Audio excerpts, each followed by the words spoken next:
Struktur dan bentuk-bentuk keluarga-keluarga merupakan unit sosial terkecil yang menjadi fondasi utama terbentuknya masyarakat. Dalam perspektif sosiologi, keluarga bukan hanya sekumpulan individu yang terikat oleh hubungan darah, perkawinan, atau adopsi, melainkan juga suatu lembaga sosial yang menjalankan fungsi reproduksi, sosialisasi, perlindungan, dan kontrol sosial. Struktur dan bentuk keluarga senantiasa berkembang seiring dengan dinamika sosial, ekonomi, dan budaya masyarakat. Oleh karena itu, memahami struktur dan fungsi keluarga tidak dapat dilepaskan dari konteks sosial di mana keluarga itu berada. Sebagaimana dikemukakan oleh Talcott Parsons, keluarga merupakan subsistem sosial yang memiliki peran penting dalam menjaga stabilitas sistem sosial secara keseluruhan melalui proses sosialisasi dan pemeliharaan nilai-nilai budaya.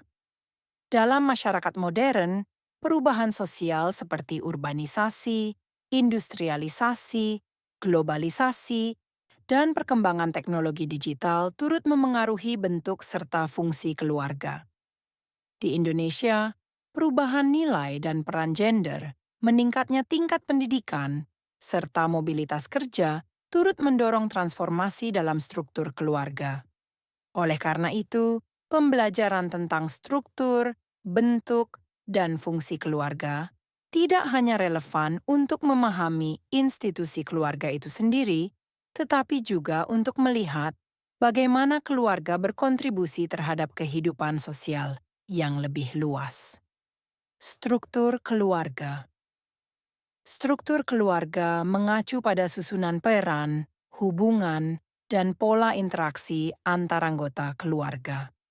Menurut Koen Jaraningrat, struktur keluarga adalah pola hubungan sosial yang teratur antara individu-individu dalam rumah tangga yang dibentuk oleh norma, status, dan peran sosial yang berlaku dalam masyarakat.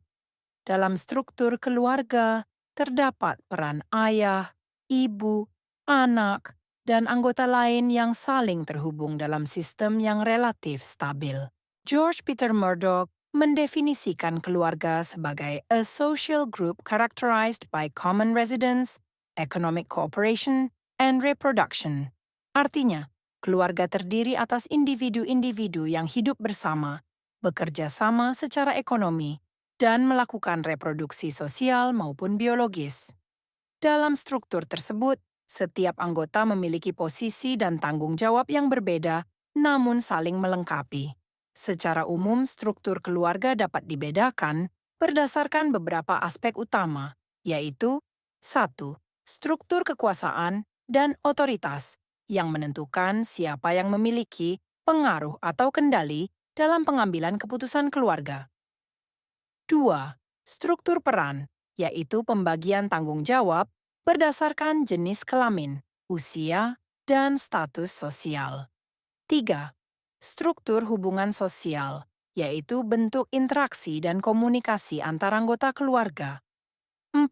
Struktur ekonomi yang mencerminkan bagaimana keluarga memenuhi kebutuhan material dan finansialnya.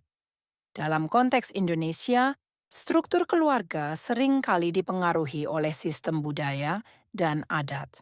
Misalnya, dalam budaya Minangkabau, dikenal sistem matrilineal di mana garis keturunan ditarik dari pihak ibu, sementara dalam budaya Bata atau Bugis, sistem patrilineal masih kuat, di mana garis keturunan dan warisan ditarik dari pihak ayah. Struktur semacam ini mencerminkan bahwa keluarga tidak hanya terbentuk karena hubungan biologis, tetapi juga karena sistem nilai dan norma yang diwariskan secara turun-temurun. Dalam keluarga modern, perubahan struktur mulai terlihat seiring meningkatnya kesetaraan gender dan partisipasi perempuan dalam sektor publik. Jika sebelumnya ayah berperan sebagai kepala keluarga dan pencari nafkah utama, kini banyak ibu yang juga bekerja di luar rumah dan turut berkontribusi secara ekonomi. Fenomena ini melahirkan struktur keluarga yang lebih egaliter, di mana otoritas dan tanggung jawab dibagi secara seimbang antara suami dan istri.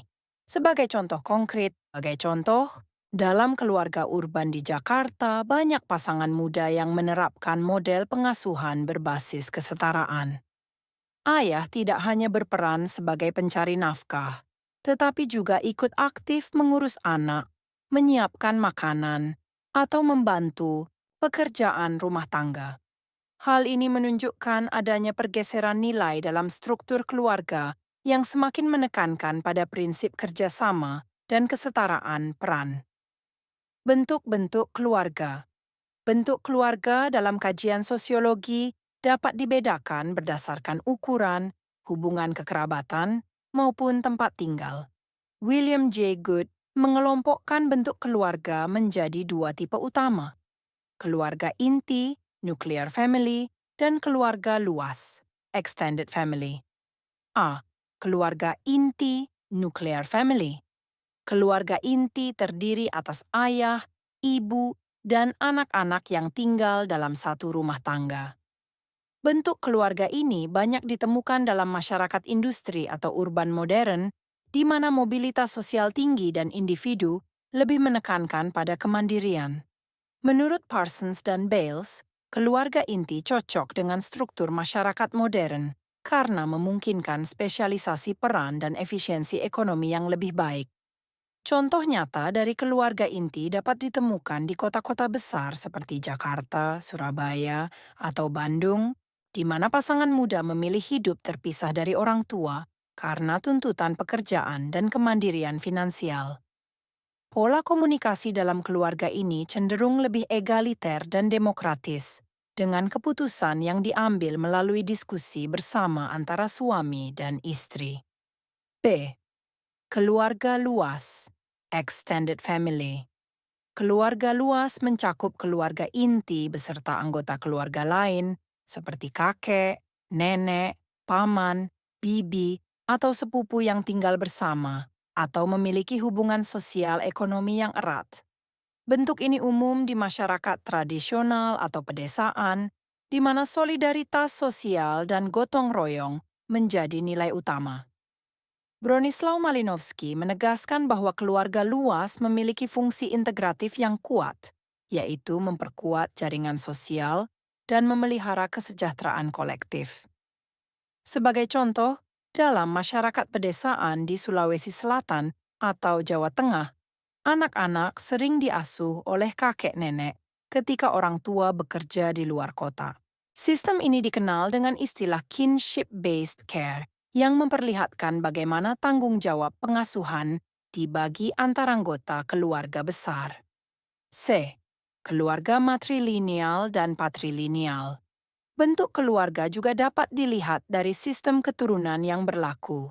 Dalam keluarga matrilineal, seperti pada masyarakat Minangkabau, garis keturunan dan warisan ditarik melalui pihak ibu.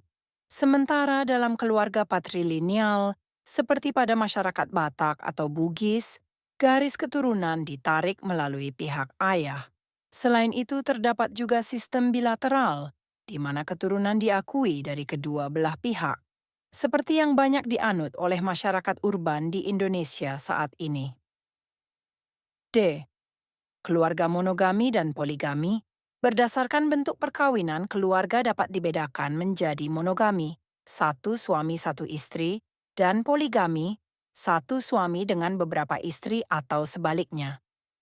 Emil Durkheim menjelaskan bahwa bentuk perkawinan mencerminkan adaptasi sosial terhadap norma dan sistem ekonomi masyarakat.